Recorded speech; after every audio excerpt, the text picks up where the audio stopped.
সাল্লাম বলেন, এই জমিনের তলদেশ থেকে যখন সবকিছু উপরে উঠে আসবে তখন অর্থ সম্পদ, হীরা জহরত, মণি মুক্তা, স্বর্ণ রৌপ্য এগুলো স্তূপ আকারে উঠে আসবে জমিনের উপরে, মানে হাসরের মাঠে।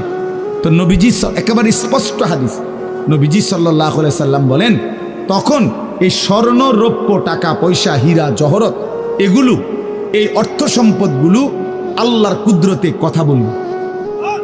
স্বর্ণের টুকরা কথা বলবে, কথা বলবে, রৌপ্যের টুকরা কথা বলবে, এগুলো কথা বলবে। কথা কি বলবে?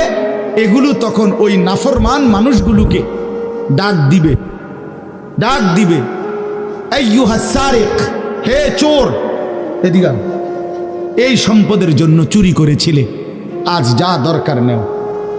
আইয়ুহাল কাতি, হে ডাকাত, এদিকে এদিকে আসো, এই সম্পদের জন্য ডাকাতি করছিল, আজ নেও।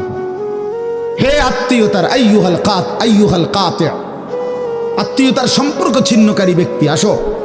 এই জন্য ভাইয়ের সাথে যুদ্ধ করছো, বোনের সম্পদ নষ্ট করছো, চাচারে সম্পত্তি দাও নাই, এই জন্য, এই দুনিয়ার জন্য নেও, এখন না, এখন যা লাগে নেও। এইভাবে প্রত্যেক নাফরমান পাপীকে, হে হারামখোর সুদখোর, দিঘা এখানে টাকা যা লাগে নে, নে বাটপার, এখান থেকে টাকা নে, কি পরিমাণ টাকা দরকার ছিল নে। এইভাবে রাসূলুল্লাহ সাল্লাল্লাহু আলাইহি সাল্লাম বলেন, দুনিয়ার এই সম্পদগুলো কথা বলবে আর ডাকবে। ডাকলে মানুষ, আচ্ছা এটা তখন কেরম লিখবো? কথা বুঝেন নাই?